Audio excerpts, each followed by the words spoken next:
Hi, it's Jan, and welcome again to my vlog. It's November 3rd. This is my new and improved vlog, and I'm so excited to have you here on November 3rd. It's one day after the Day of the Dead, and where we celebrated all our wonderful people who have gone on before us to the Rainbow Bridge.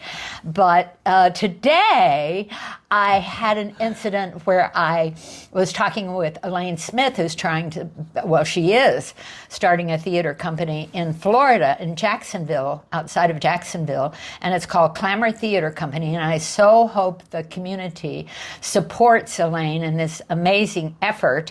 But she was asking me, who is my favorite playwright? And I said, well, let's see, Tennessee Williams, and then later I thought about it, and I thought, well, wait. He's sort of, he's almost a classic playwright now. He's classic because he's Day of the Dead. Yeah, right. And then I got to thinking about, well, who is my... He never dies. He never dies. No. But who is my favorite playwright that's living is sitting next to me and joining me today, Lanie Robertson. Very sweet. And when I first saw, the first play I saw by Lanie was Lady Day at Emerson Bar and Grill. And I saw it at the West Side Theater probably in 77? No. 78? 87. 87? Yeah. Oh my gosh. Oh well, I was close. Yeah, you were close. Been a decade anyway. And so, but it just blew me away. First of all, I was always into jazz, and there was Billie Holiday, and it was Lynette McGee, right? That's and right. she was fabulous, yeah, and she was the great. music was fabulous, and the story was fabulous. And then I realized that Lanie Robertson lived in the same complex with me, the playwright. Yeah. And we got to talking, and then he came to Syracuse, where I was, or was it Rochester? Oh my God. Rochester. Rochester, because he had another play being done, Stieglitz Loves O'Keeffe. Yes. That was that's right. brilliant, with our friend Judith Roberts in it. Right. And I read it. I asked him, because we were already leaving. We were the show before. And what were you doing there? I was doing Stepping Out. That's right. And Lanie... And you were fabulous. Thank you. Her high kicks were amazing. And they still are, I'm sure. Well, one can hope. But he came up to me and he congratulated me on my performance. And so a great friendship began. So that was 88, 89, somewhere in there. Yeah.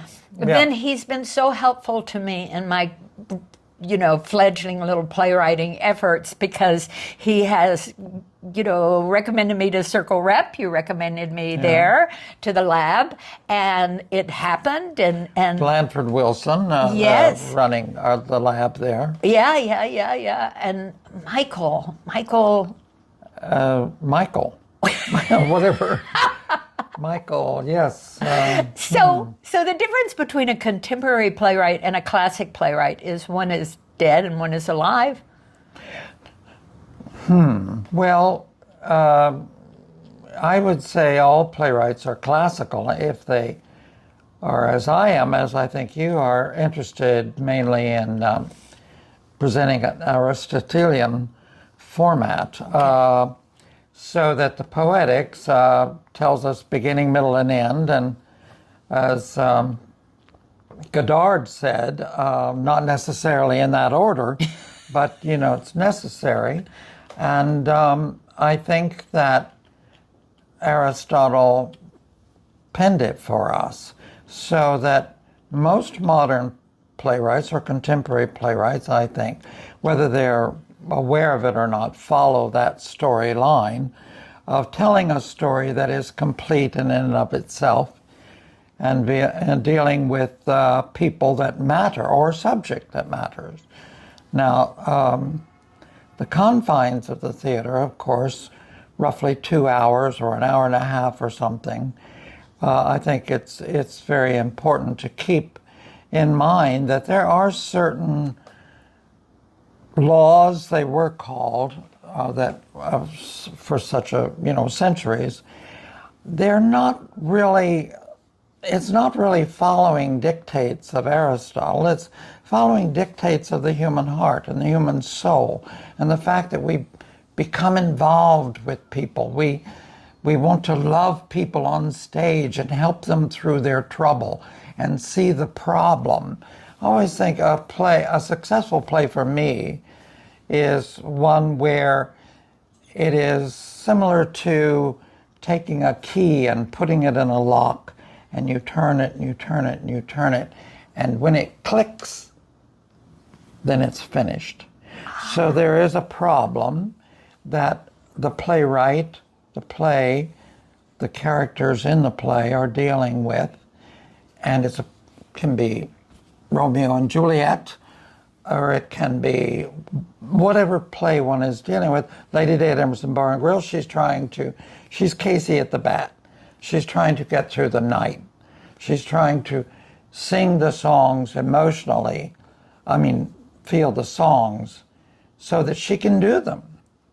And because Billie Holiday was the kind of artist who had to express her inner life through her music, which many musicians do, Miles Davis, so on.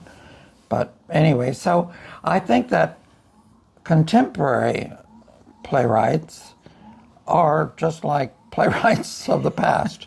Right. That a successful play makes use of those things which Aristotle wrote about. So okay, excellent. That's what I feel.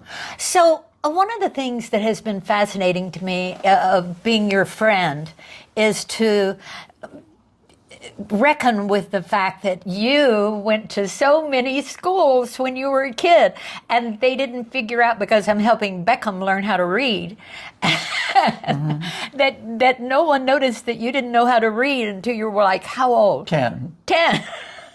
Yeah.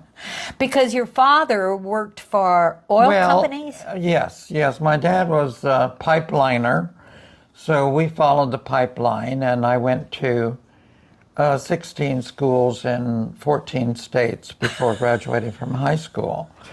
And it was, of course, my first years in school were during the Second World War.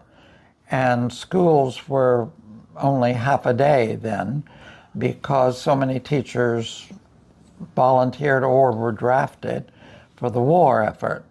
And so I and my parents didn't, I guess, think about it. But so when we left California and went to Pennsylvania, and I was in the 4th grade, they were reading Little Women.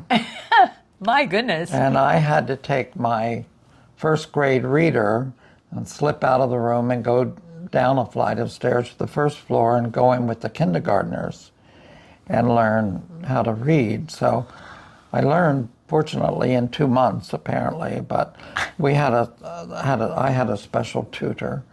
And so I was ready to read, but I didn't know how to read. Yeah. That's amazing, because I think Mila, who is our 3-year-old, is learning how to read with Beckham, his older brother. I bet. But you had an older sister, right? Yes. Yes. Did 6 she years not old. teach you how to? No. No. Older sisters tend to know what's best for you, and she was 6 years older, so. So now Lanie, in his amazing career, is writing novels. Yes. Well, I'm writing both. Plays, and yeah, what? I'm working on 2 plays that are on hold, and currently 1 novel. This would be my 3rd novel. Totally unpublished. But isn't that amazing that you still have the energy and the belief in writing, that you it's just like, do it like a muscle, kind of? Well, it's because I have no taste. No, it's just like, I think, throw it on the wall and see if it sticks. And emotional involvement is very important for me, because I think if you're undertaking to tell somebody's story, either a person that has actually lived, as Lady Day did, or Peggy Guggenheim, or an invented character, but you have to bring, or at least I have to bring my sense as a human being in the strictures of what the character is, the sex, the time, the circumstances, so that there is an identifying with that. I think that we're all like the keys of a piano, 88 keys. 88 keys. And we live in the black keys up here or the white keys down here or a mix of them. But if one is dealing with a character, that is, one is imagined, then one has to give the strictures of that time and place and sex. Doesn't matter whether it's a historical character, personage or a fictive personage. You have a range of circumstances, time, and emotion that character would feel. And so I feel my duty as a writer is to identify with that character. Right. That's beautiful. Well, that's well, Peggy Guggenheim is Woman Before Glass is such an amazing play, and I've seen it maybe 3 times, I think. Being done in Europe now. Yeah, he is produced all over the world. Well, not all over the world, but here, there, and elsewhere. Right? Ooh la la, Paris. Ooh la la, right. That's true. I mean, how exciting is that to have an opening night in Paris, France? Pretty exciting. You know, it's no more exciting than it was at the Philadelphia Theater. Yes. When I had a play done there, and my first play, The Insanity of Mary Gerard, which is my most produced play. Wow, Insanity of Mary Gerard. Yeah, that's fantastic. That was in 1976. And fortunately, it's still being done. Let me knock on wood. Well, because it's and she was like crazy because. Well, she was not crazy. She was not crazy. She was Stephen Gerard's wife, and he had her incarcerated in the asylum at the Pennsylvania Hospital, which was created by a contemporary, Benjamin Franklin. And he had her placed there because she was pregnant with somebody else's child. Okay. So he paid for her to be kept there for the last 25 years of her life. And then he paid for her to be buried on the hospital grounds because he did not want her buried in sacred ground. In a churchyard. Nice guy, right? Yeah, really. Real peach. Which reminds me that voting is coming up soon. That's right. In a week from yesterday. And so this is going to be on YouTube before that. And please vote. Please vote indeed. And please vote for women's rights. I think that's a good way to put it. I think that's a very good way to put it. So that we don't have to spend time in insane asylums if we're not crazy. That's right. Or have babies you can't care for. Can't care for. Or live through. Or live through, yeah. Either one. Yeah. I mean, I was thinking about that. Women had babies in cotton patches, and we know that, but it's not a preferable way to go. No. So I would imagine not. Right. What is the most important thing to you when you sit down in the theater and the lights come up? What is the first thing that grabs your attention? Well, I think lighting. I mean, I studied lighting in theater and was very tempted to go into lighting as a technical thing rather than writing. I was acting in Philadelphia in so many little theater groups and in so many plays I thought I could write better than the ones I was in, so I gave up acting to write. But I was very attracted to lighting because lighting is enormously important in theater. If one cannot see the actor, one can't hear the actor, which is very, it's true. You have to see the actor, and also lighting affects the mood. And theater is mood inducing. It needs to be mood inducing. So I'm always taken with how a piece is lit, the first image that we get, because that can bring us into the piece or not. Or not. Good point. Good point. Yeah, I think when I was working at Abingdon, I was always saying, I can't see the actors. So I was giving a good note. Yes, yes. But isn't it funny that modern lighting or living lighting designers kind of like dark?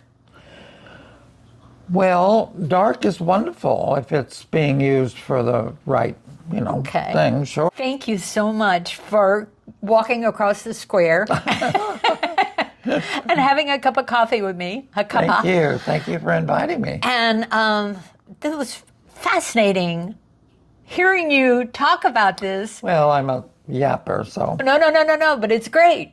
My assistant, Kim T. Sharp, was great too, a wonderful director.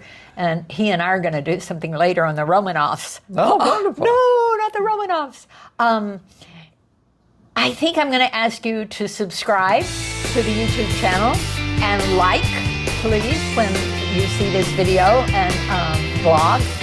And stay with us and recommend it to our friends and family. And I appreciate your time so much. I'm so glad you're here. And we'll talk to you again anon soon. Okay. Thank you, Lanie. Thank you.